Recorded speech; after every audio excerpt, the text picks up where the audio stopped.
Hola, buenas tardes, noches, ¿cómo les va? Como verán, hoy acá en el piso estoy solo, pero me acompaña también mi coequiper Ariel Crespo desde el otro lado, por cámara. ¿Cómo andás, Ariel? ¿Todo bien? ¿Cómo le va, estimado? Bien, quería Bien, invitarlo, bien. quería decir, hola, ¿cómo les va? Buenas tardes, noches, ¿así? Sí, sí, te está saliendo. Ya te dije la otra vez que ya podés arrancar solo sin ningún tipo de problema. La ventaja de estar lejos es que a veces no llegan demasiadas noticias, ¿no? O demasiadas depresiones respecto a las cosas que están pasando. Pero como te tengo a vos, que me mandás permanentemente información, entonces es como que no estoy afuera del mundo. Así es. Bueno, esta semana tuvimos un hecho que, impensado para mí, ha sido un poco controversial, que es el censo de población que se realizó el día miércoles. Parecería que todo sirve en esta Argentina para un debate entre oficialismo y oposición. En realidad, el censo me parece que es un hecho importante, que se realiza cada 10 años en la Argentina, que nos va a permitir tener una noción más clara de la población, de las características geográficas, antropológicas, de vida de los argentinos y la situación socioeconómica, el hábitat. Creo que va a haber que esperar unos días, parecería, para tener más completa la información, porque sorprendentemente, y por dichos de la oposición, justo coincidió que el edificio de varios de los dirigentes de la oposición no hicieron el censo. Raro, ¿no? Porque es en la ciudad de Buenos Aires, es fácil todo, la mayoría de los porteños hicieron el censo a distancia, anticipadamente, pero parece que coincidió que 2 o 3 dirigentes de la oposición, justo en su edificio, no, como que hubiera sido responsabilidad de otro y no de la ciudad de Buenos Aires el haber organizado eso de una manera diferencial, ¿no? Lo que pasa es que hay problemas de energía. Ah, puede Entonces, ser, puede ser, puede ser. esto- Están entonces usando toda la energía para romper las veredas y cambiar nuevamente las baldosas. yo diría que están usando toda la energía para romper las pelotas, pero bueno, yo porque soy negro, peronista y mal hablado, entonces por ahí tenés razón vos que la energía la usan para romper las veredas. Y entonces, bueno, rompen la vereda, rompen las conexiones y los censistas no pueden llegar, no pueden tocar timbre, no les contesta a nadie. Son No, cosas que pasan, va. es una experiencia personal, te digo, cómo lo vivencié. Vos sabés que en mi edificio, yo vivo en un edificio, no tocaron timbre y por suerte tenemos un grupo de WhatsApp entre los vecinos y un vecino dijo, yo bajé, están sentados en la puerta, uno pasa y enseguida hace el censo. Así que fuimos bajando los vecinos y lo pudimos resolver, pero parece que había una instrucción de no molestar en las casas. Una cosa rara, rara. Este, eh, sí, sí. Lo único raro del gobierno de Larreta es cuando tiene que aumentar los impuestos. Sí, Lo único que no es raro, lo único que es normal. Lo demás es todo raro. sí, sí, pero después critican todo el resto de los aumentos, ¿no? Ariel, hoy vamos a tener un programa más concentrado en algunos temas. Vamos a estar con el tema Canal Magdalena y la red troncal Paraná, que me parece que es un tema, sobre todo para las exportaciones y el desarrollo argentino, muy importante. Y también vamos a tomar algunas cosas vinculadas al Consejo Nacional de educación. Este es el programa que te propongo que realicemos en el día de hoy. Si te parece, esperamos a los invitados y entramos de lleno. Bueno, dale, yo tengo 2 o 3 o 4 mensajes, hubo varios mensajes del programa anterior. Si preferís, te los digo cuando vienen los invitados o te los digo ahora, como Dale nomás, dale nomás, dale nomás. Débora Barone dice: el fiscal Delgado tan claro como siempre, y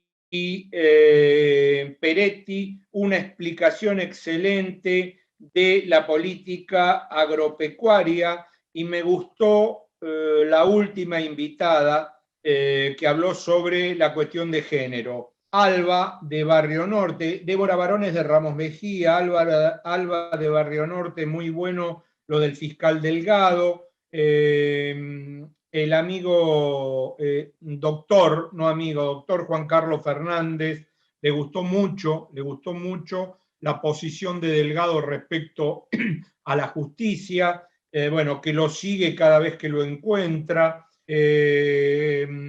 Jorge Kowalik de Lanús también le gustó mucho el programa. Bueno, evidentemente cuando tenemos invitados de peso, y hoy va a pasar también con los 3 invitados que vos conseguiste, porque yo mandé a mis contactos y me mandaron preguntas tanto para Pedro Guasiesco como para la ingeniera Portatadino. Así que supongo que cuando entren vamos a tener, es más, uno de los amigos que mandó una de las preguntas para Guasiesco me dijo: con esto van a tener para hacer 2 programas. Así que cuando entren, aparte de todo lo que tengas vos para preguntar, vamos a tener las preguntas de la gente. De acuerdo, muy bien. Bueno, vamos a los invitados entonces. Dale.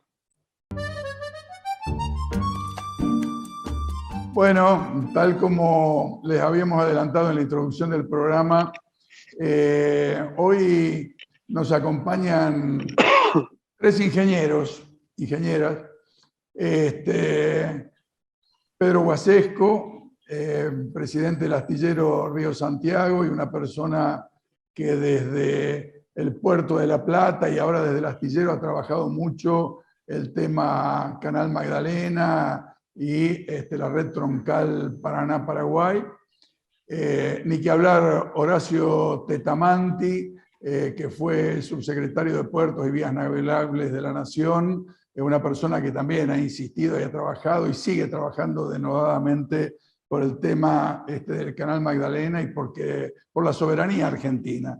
Igualmente, Alejandra Portatadino, realmente bienvenidos, todos especialistas, gente que ha trabajado mucho esta temática. Así que con Ariel Crespo le damos la bienvenida y queremos ahondar en este tema del Canal Magdalena, la licitación con el tema del Canal Troncal Paraná-Paraguay, cómo están las cosas. Bienvenido a los 13, muchas gracias por acompañarnos. Gracias por la invitación. Gracias por invitarnos. Bueno, vamos a ver cómo sale ahora con tantas cámaras y videos que estamos ensayando. Se ha realizado en estos últimos días una reunión del Consejo Federal que se ha constituido por el tema del Paraná. ¿Qué reflexiones les merece? E incluso les pido que intercambien entre ustedes porque no sé si piensan lo mismo, ¿no? Sobre las conclusiones y básicamente el tema del llamado a licitación. Bueno, a ver, tomo la batuta. Dale, en primer lugar, gracias por las palabras de elogio, Eduardo, pero vos sabés que acá yo soy un advenedizo en todo este tema y todo lo que he vivido es un poco recopilando la información y la experiencia de los que me antecedieron, los que estuvieron actuando en los diferentes lugares de la actividad marítimo-portuaria y en particular de Horacio, que bueno, se tomó el trabajo de acompañarnos en varias reuniones de trabajo que estuvimos de varias horas para ver un poquito cómo encarábamos este tema, de qué manera, de qué forma.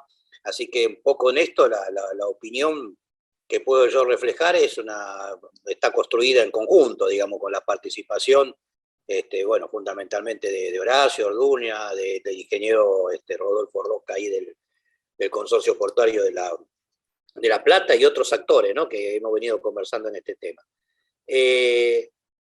La verdad que la cuestión de la actividad que se hizo, ahí coincido en el sentido de que por primera vez en ese ámbito, el gobernador de la provincia de Buenos Aires pone con toda firmeza cuestiones que ya había hecho públicamente declaraciones, pero que en ese ámbito no había sucedido todavía. Nuestros esfuerzos habían sido presentar por escrito al ministro de Transporte anterior, a Moroni, al que está actualmente, en la subsecretaría de Puerto y Vías Navegables, o sea, hasta el propio presidente yo le he entregado una propuesta que básicamente es técnica, tiene toda la cuestión del contenido político necesario para enfrentar esta discusión, pero un poco está basado básicamente en esto, o sea, que escuche la palabra de los interesados, de los que de alguna manera quieren ver en esta obra de infraestructura importante, una infraestructura que beneficia al conjunto del país, y que por supuesto entendemos que tiene que escuchar a la Bolsa de Comercio de Rosario, pero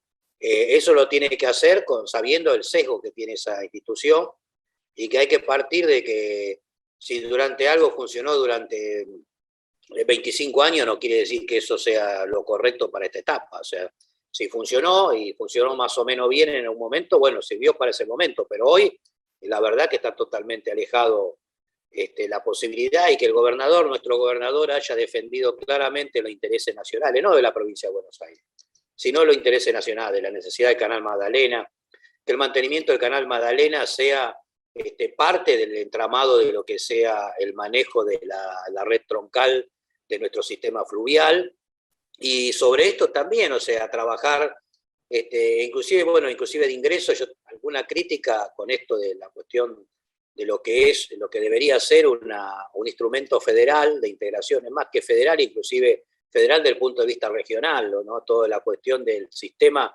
tendría que estar integrado con una política común con la República Oriental del Uruguay, con Brasil, con Paraguay, con Bolivia. O sea, la visión tendría que ser un sistema integrado, no un sistema de una visión parcial. Así que en este sentido, la última reunión y las posiciones de nuestro gobernador creo que le ponen un sentido claro de llevar la discusión al punto donde debe estar, y a partir de ahí entonces sí empiezan los debates más técnicos, ¿no? Las características técnicas de esta infraestructura, la cuestión económica, las particularidades de tener en cuenta en cómo se va a llevar adelante, partiendo de que una empresa del Estado está totalmente en condiciones de poder regular esta actividad, emprenderla, llevar, contratar, subcontratar e impulsar las transformaciones y cambios necesarios, ¿no?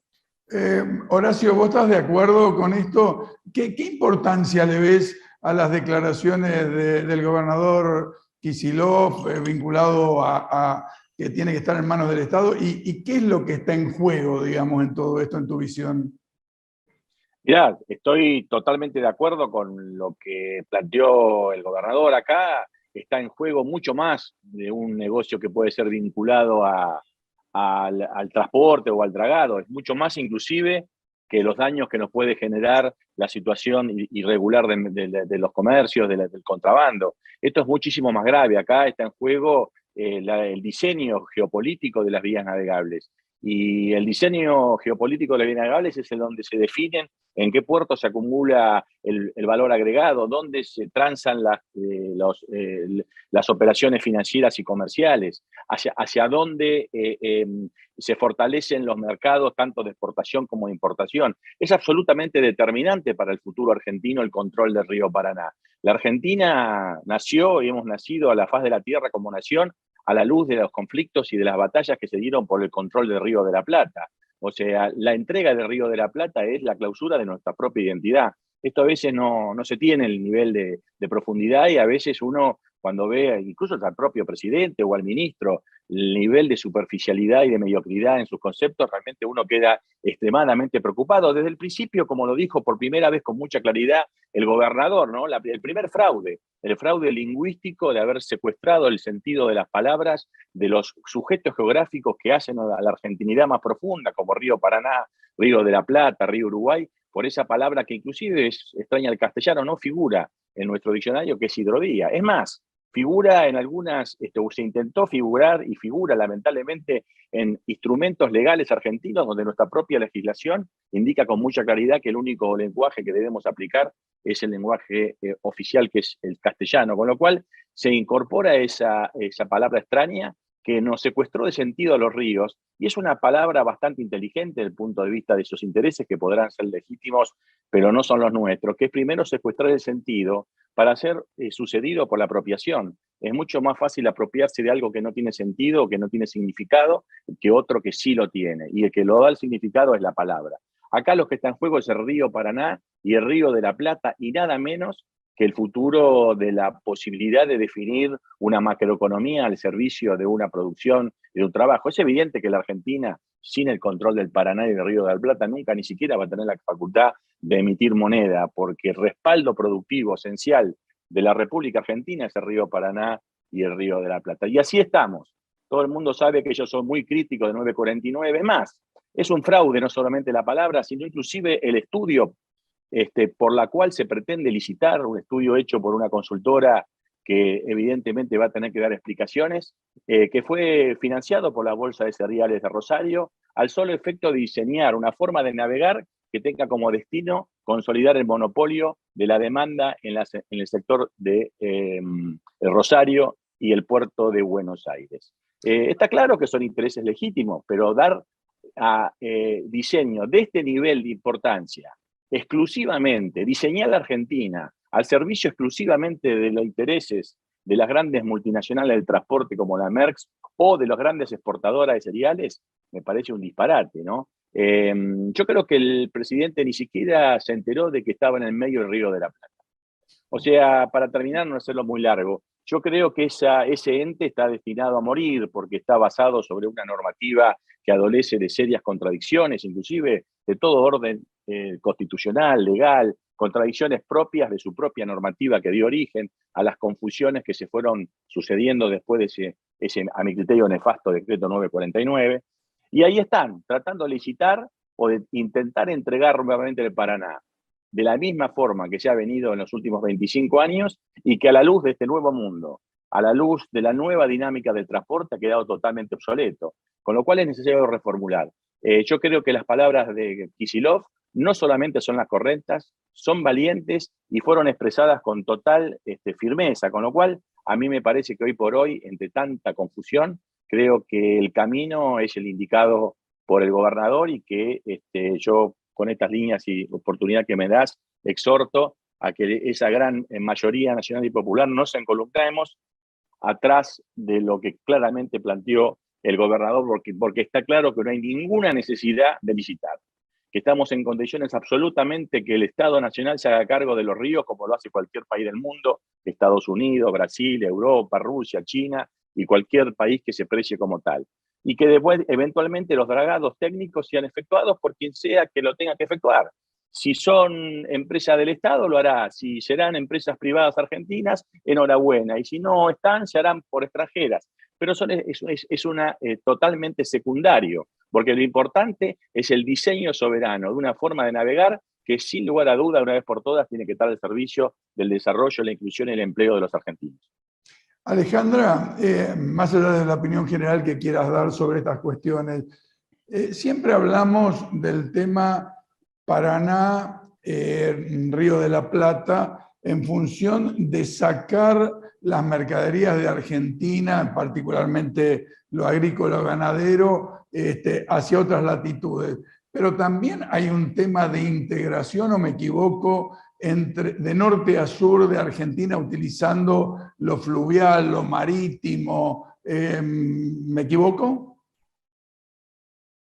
No, no te equivocás, porque nosotros los que estamos volviendo a ver es como una remake, como volver a el famoso y nefasto pacto Rusia-Roca en el año 1933, donde los frigoríficos y el Reino Unido manejaban la agenda del gobierno. O sea, no recordemos frigorífico Lamour, la Anglo y Swift, cómo no solamente manejaban la proteína cárnica de Argentina, sino el transporte que tenía que hacer en un 85% por buques de bandera británica. Lo que estamos viendo ahora se cambió la proteína cárnica por la proteína vegetal, y de los frigoríficos pasamos a la bolsa de comercio de Rosario. O sea, hoy en día la bolsa de comercio de Rosario es tan nefasta lo que está haciendo, tan nefasto como fue en ese momento la terrible entrega con ese pacto de Rusia-Roca. Y en los puertos patagónicos también tenemos que remontarnos a lo que era esa época, donde se limitaban solamente a la exportación de lanas y carne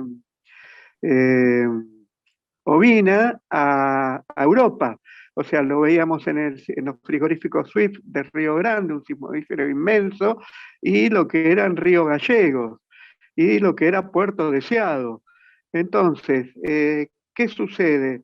Argentina siempre está como una puerta al saqueo de Europa. O sea, la riqueza de Europa está construida sobre el empobrecimiento de aquellos países. Primero fue África y ahora Argentina, y precisamente por sus puertos.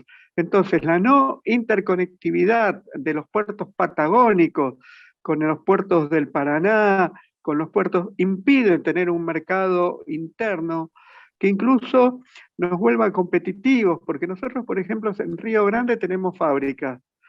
El 75% de las fábricas de Tierra del Fuego electrónicas están en Río Grande. Bueno, ahora bien, cuando esas fábricas compran insumos de Europa, ¿qué pasa? Vienen por barco al puerto de Buenos Aires. Del puerto de Buenos Aires entran por camión y van 3.000 kilómetros en camión hasta Río Grande, que tardan más o menos 7 días, con el costo que eso implica y con los gastos que tiene que hacer el Tesoro Nacional para mantener las rutas, porque a partir de Trelew para abajo las rutas con los congelamientos se rompen, se dilatan, se contraen con las cadenas, y eso es carísimo.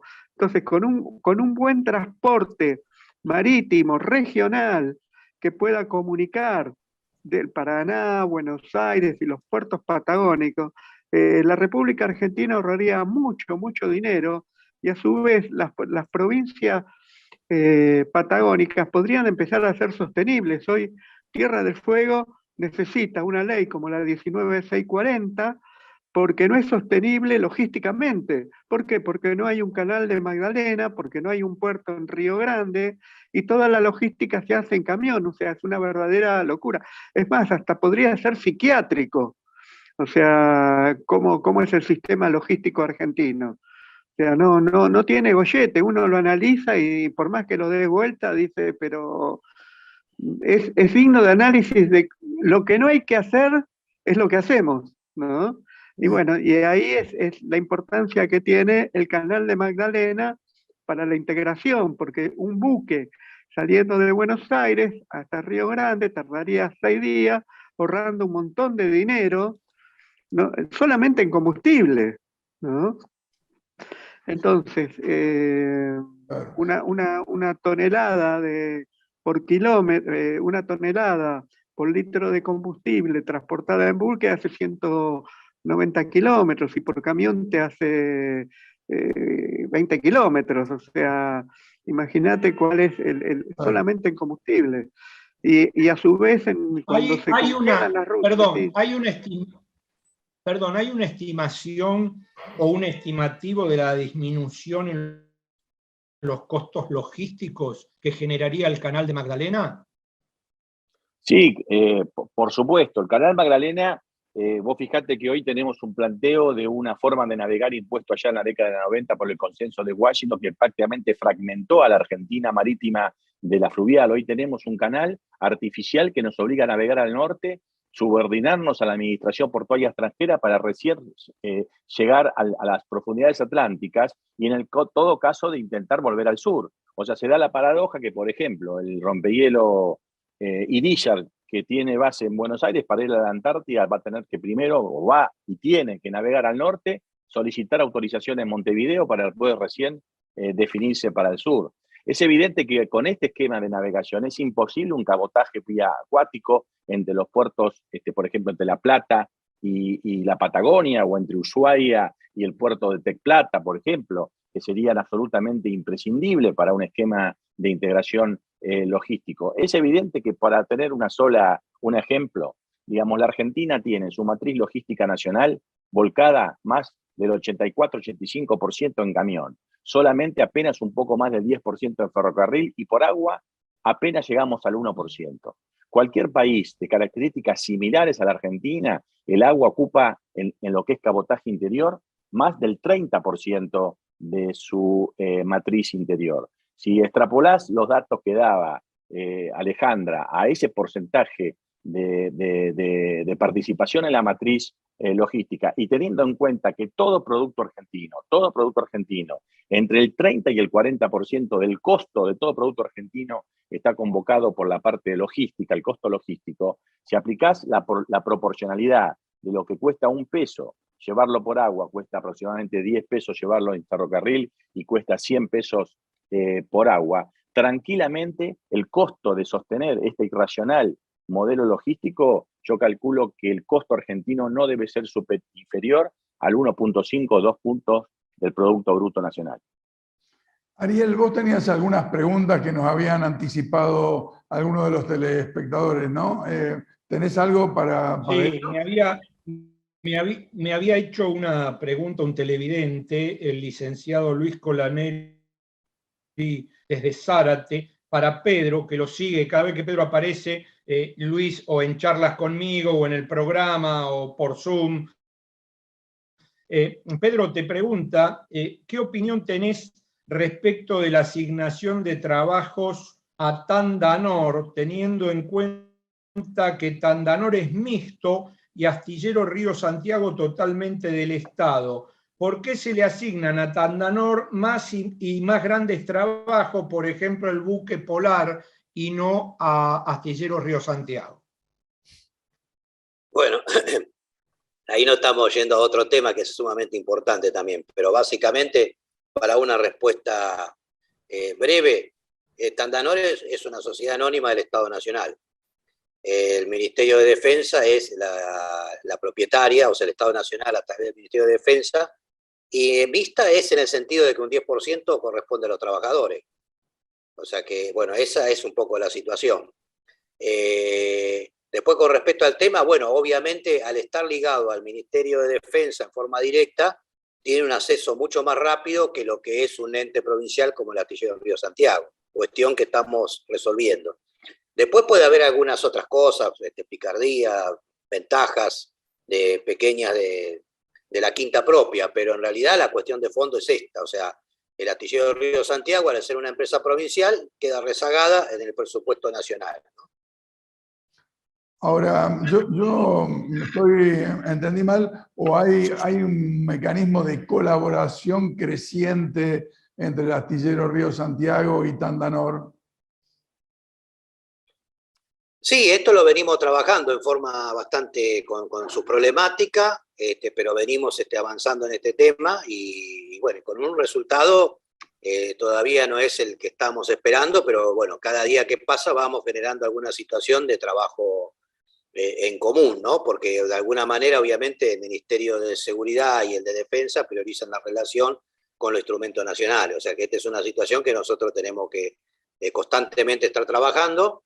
Y en principio lo que estamos es esperando que las líneas de trabajo que de alguna manera son las naturales para el Astillero Río Santiago, que la construcción de embarcaciones de gran porte, se pueda empezar a llevar a la práctica de esa manera, ¿no?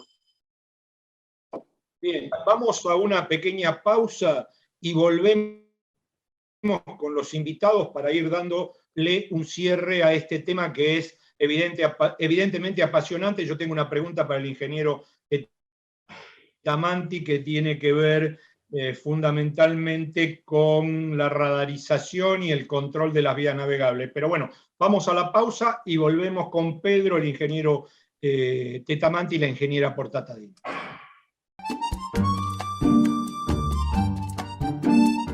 Acompaña a Política de Estado. Puerto La Plata. un importante nodo logístico para los sistemas productivos de la región. Un puerto en continuo desarrollo. Puerto La Plata, el puerto del futuro.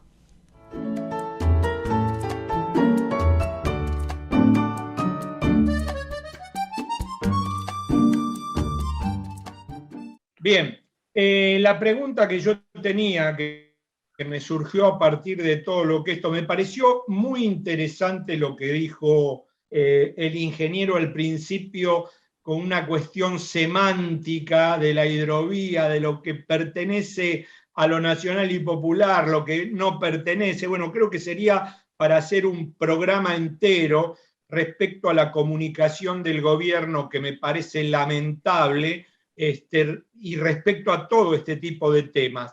Pero la pregunta que a mí me caía era si no cree o si no crees que es escaso el control de las vías navegables internas solo con prefectura. Si no habría que realizar convenios con el INVAP para que se genere un proceso de radarización que permita un mucho mayor control y una mucha menor fuga de todas las cosas que se fugan por las vías navegables. Mira, yo te diría dos cosas. Primero, bueno, tomo el guante, no quiero dejar pasar lo de la industria naval, pero simplemente decir que nosotros somos o pertenecemos a la industria naval privada y tenemos una extremadamente crítica de la política del Ministerio de Defensa, de las adjudicaciones directas a Tandanor, que si se transparentaran en realmente los grandes sobreprecios que cobra. Y por otro lado, como ingeniero naval y habiéndome formado en Río Santiago, me da la impresión que esta visión de subordinación de Río Santiago a Tandanor me parece equivocada, un espanto de personajes como Tudino que me parece no están en condiciones de manejar Dicho esto, sin querer polemizar, es muy interesante la pregunta que decís, porque en esto han tirado muchas bombas de humo, porque acá el tema central, lo que está en debate es la soberanía argentina, y se ha querido subalternar este concepto como que la palabra soberanía es una cosa antigua, vieja, delirante, de algunos románticos. Y la soberanía es el ejercicio concreto de defensa a servicio de qué puertos y dónde se hacen las transacciones comerciales. Porque vos hablabas anteriormente sobre el costo logístico de este modelo irracional de colonizante que nos han incorporado, que prácticamente nos ha expulsado del agua, nos fragmentó como país marítimo y fluvial, colocó el río Paraná cambiado de nombre con esa palabra extraña, hidrovía al servicio del interés de las cigaleras, fragmentó al río de la Plata, la puso al servicio del manejo exclusivamente del puerto de Buenos Aires y la Merckx, y dejó el Atlántico Sur totalmente desguarnecido al servicio de la visión geopolítica del Reino Unido. Esa es una política. Ahora, en lo concreto, hoy, por ejemplo, concretamente, nosotros, como caso personal, tengo que enviar producción a Rusia, y nosotros hoy no tenemos la posibilidad de llevar un contenedor a Rusia. O sea, estamos condicionados a que nuestro comercio exterior, no por una decisión nacional, sino por una decisión internacional, estamos impedidos de poder comerciar con Rusia, porque hoy la Merckx, que domina el tráfico, el puerto de Buenos Aires, y el puerto de Buenos Aires, que es realmente el nodo regulador de toda la cuenca del Plata, no tiene líneas abiertas con Rusia, por ejemplo. Y el día de mañana serán otros países, con lo cual Argentina tiene condicionado dónde y cómo comprar y a qué precio comprar, y tiene condicionado dónde vender y a qué precio vender, con lo cual ese 1.5, 2 puntos del Producto Bruto de costo logístico por el hecho de estar inutilizados del uso de los beneficios del agua, tenés que sumarle otros 5 puntos del Producto Bruto en el comercio exterior, debido a que la Argentina no tiene soberanía para poder comerciar y vender a donde le conviene o comprar a donde le conviene. Tenemos que vender donde nos dejan las vías navegables, con lo cual el problema es muchísimo más grave. Ese es el problema central. Haber dicho que hay que cambiar, que está todo muy bien, que funcionó bien la hidrovía. La hidrovía funcionó. A mí me tocó estar a cargo de la hidrovía como secretario, como Autoridad Portuaria Nacional. Y la hidrovía funcionó bien durante 5 o 8 años. A partir de ahí entró en un absolutamente caos y generó y una situación que en algún momento va a salir a la luz. El Río de la Plata ha sido prácticamente destruido por los dragados del Canal Mitre, que prácticamente no se puede sostener su dragado, y es un tema que nadie lo pone en la mesa y que algún día por su pipo va a salir. Pero se tiran bolas extrañas, como no hay control, como que salió esta especie de show de firma de convenios. Beni firma 4 o 5 convenios de colaboración por día. Nos inunda todos los días, firma de colaboración con los kiosqueros, con la Luna, con Marte, con los productores de chancho. Todos los días está firmando convenios. La realidad es que la prefectura tiene un control de tránsito absolutamente rígido. No hay ninguna posibilidad que nada navegue por el Paraná sin que la prefectura lo controla.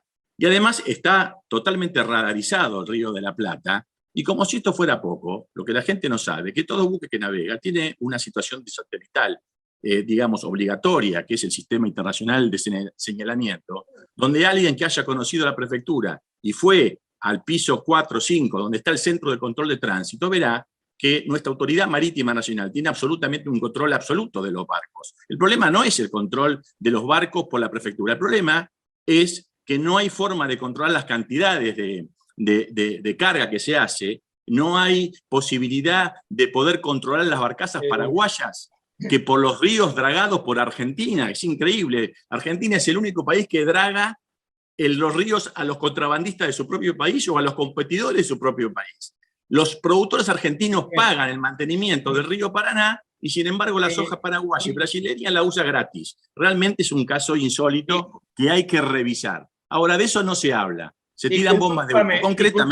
Concretamente, Horacio, yo te puedo asegurar que la prefectura tiene un absoluto control del río Paraná. Tenía razón el que me dijo que con vos teníamos que hacer un programa un mes entero. Se nos acabó el tiempo. Les damos las gracias a ambos, a los tres, por haber estado y por haber aclarado un poco más el panorama que los grandes medios de comunicación no hablan y deberían hablar para que se hicieran políticas de Estado como nosotros pretendemos. Eduardo, te dejo a vos seguir con el programa. Bueno, me comparto con vos las palabras y el agradecimiento a los ingenieros y ingenieras que nos acompañaron. Se conoce poco que nosotros tenemos que pasar por el puerto de Montevideo con nuestros productos, se conoce poco de la necesidad de que tengamos una empresa nacional que regule todo lo que hace el tránsito por el Paraná, se conoce poco de que deberíamos tener nuestras propias empresas nacionales de dragado y balizamiento. Quedará para un próximo programa. Alejandra, Horacio, Pedro, muchísimas gracias por habernos acompañado.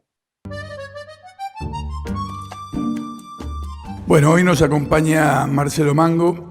Marcelo Mango es diputado en la provincia de Río Negro, diputado provincial, pero tiene la particularidad que es no solo docente y fue dirigente sindical del gremio docente, sino que hoy es secretario general del Consejo Nacional de Educación.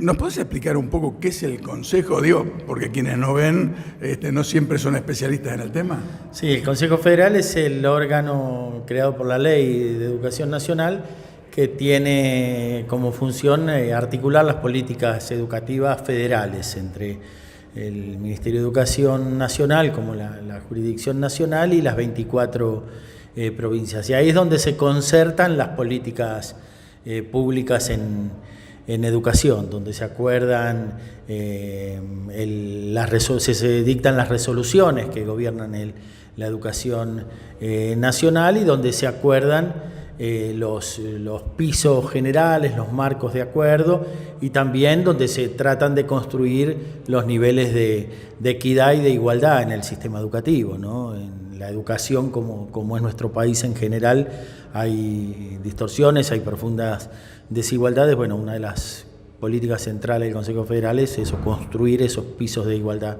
y la articulación federal de las políticas públicas. Me imagino, Marcelo, que uno de los temas que habrán estado trabajando es la pospandemia, ¿no? En realidad nunca podemos afirmar de la pospandemia, por lo menos en esta nueva etapa, digamos, que estamos con el tema del coronavirus. ¿Ha habido cambios importantes? ¿Ustedes perciben en el ejercicio de enseñar y aprender, ha habido cambios importantes que perduran ahora en esta etapa de presencialidad? Mira, a nosotros nos tocó asumir y el ministro Persic me convocó al cargo en septiembre del año pasado.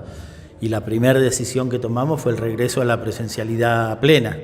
Teníamos más de 1 millón de chicos fuera del sistema educativo o desvinculados parcialmente de su acceso a la educación. El trabajo del primer programa en la primera resolución federal que sacamos se llamó Volvé a la Escuela, y hoy tenemos menos de 120.000 chicos todavía en necesidades de reconvocar al sistema educativo, pero hubo una política pública con financiamiento nacional para volver a reintegrar a todos los chicos al sistema educativo. La otra cuestión, bueno, por supuesto, fue fortalecer durante todo el verano y todo este año un fortalecimiento del sistema educativo, y en eso tenemos un calendario escolar que es el mayor al que aspiramos en la historia de nuestro sistema educativo, que es de 190 días, pero además, bueno, ha habido otras estrategias, por supuesto, de fortalecimiento. Hoy estamos repartiendo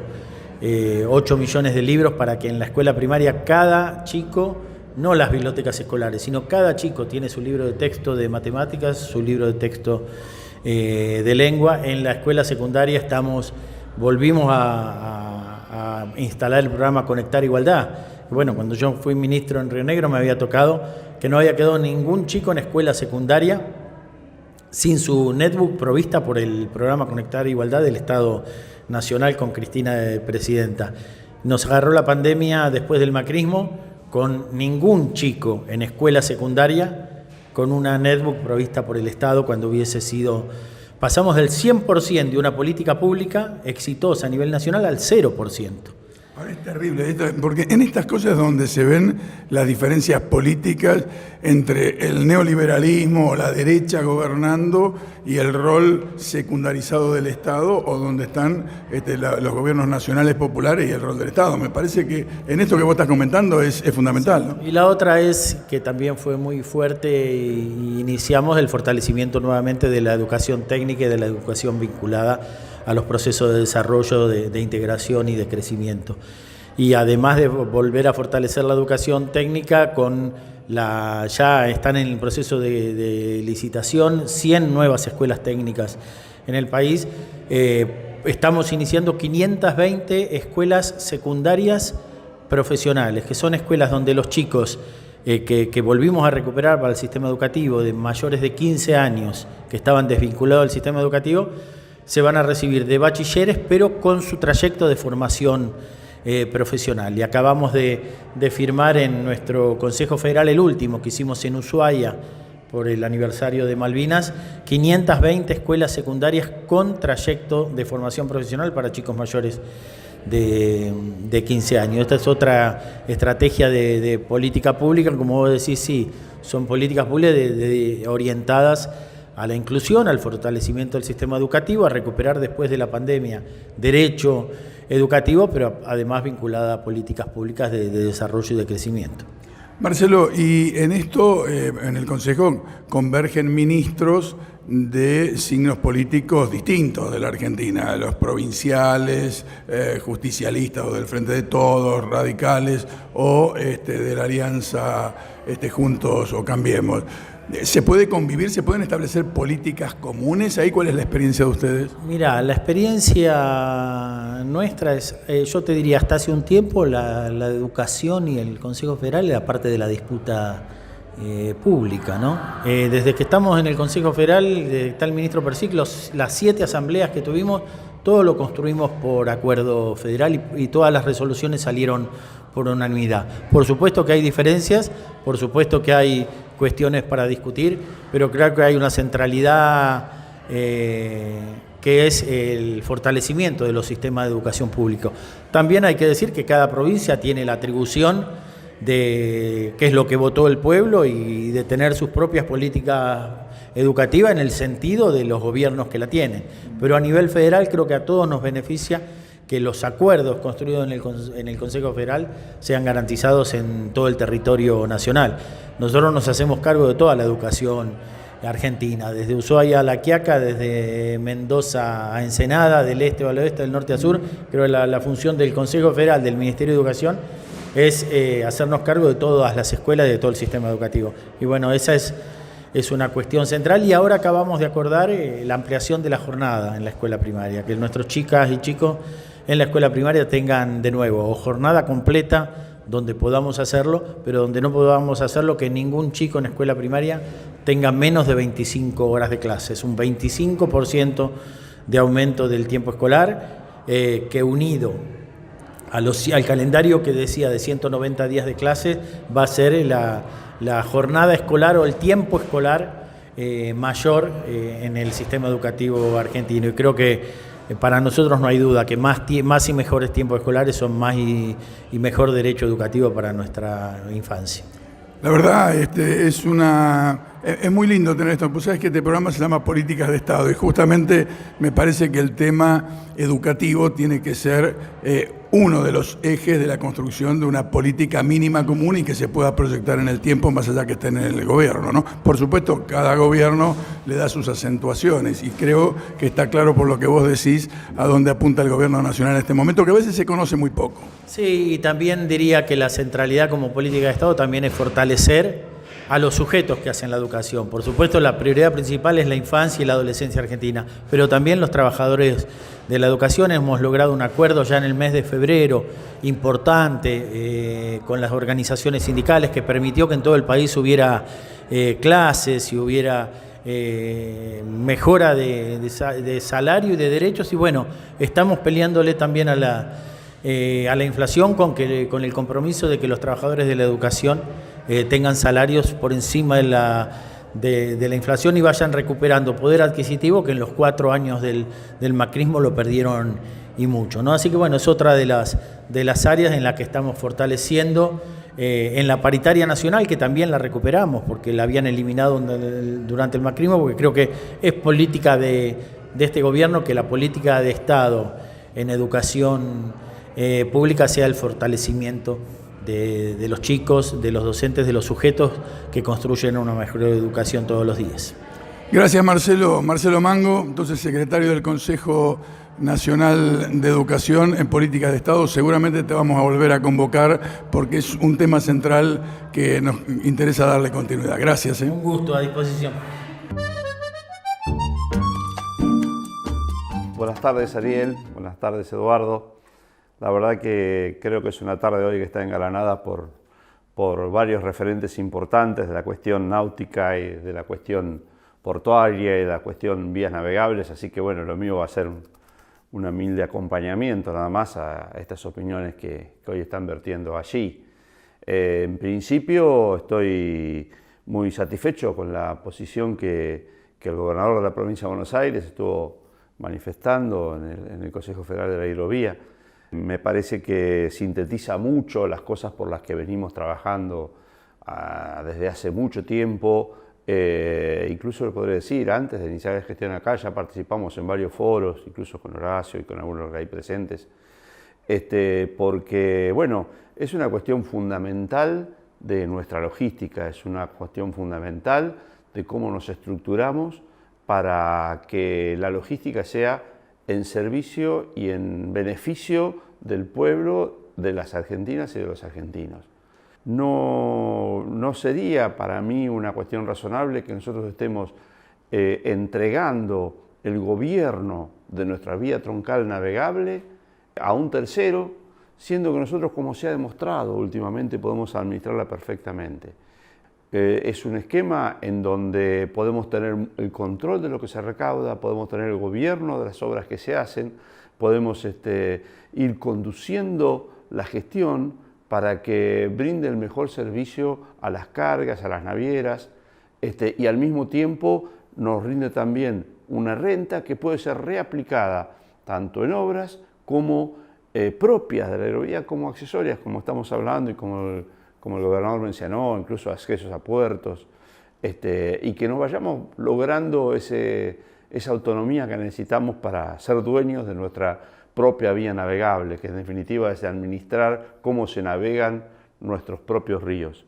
En ese marco, hacer un trazado que involucre a la Canal Magdalena me parece que es el paso que falta, es un paso fundamental, que nuestra vía troncal navegable tendría que ser integral, contemplar ambos accesos, el Punta de Indio, el Magdalena, y lograr que, bueno, desde esta administración se pueda hacer un efectivo uso de todo eso, lograr a partir de eso la flexibilidad que eso da de tener dobles accesos, la tranquilidad que eso da de vincular directamente nuestro propio territorio terrestre con nuestro propio territorio acuático.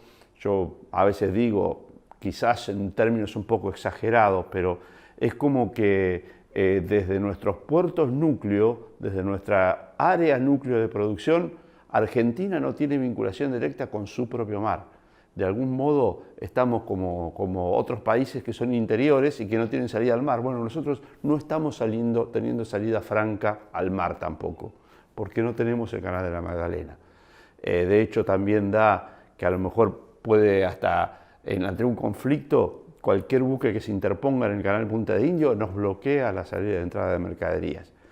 Bueno, todo esto en este marco que, bueno, esperemos que prospere, esperemos que esta mirada que estamos teniendo y que está compartiendo el gobernador, y que por suerte también vi que está compartiendo gente, escuché también o vi una publicación que es el vicepresidente del ente, que también está en el mismo sentido. Así que estoy con expectativas, con esperanza de que esto se destrabe de una vez por todas, y bueno, poniéndole el hombro a que nuestra vía troncal navegable sea efectivamente nuestra.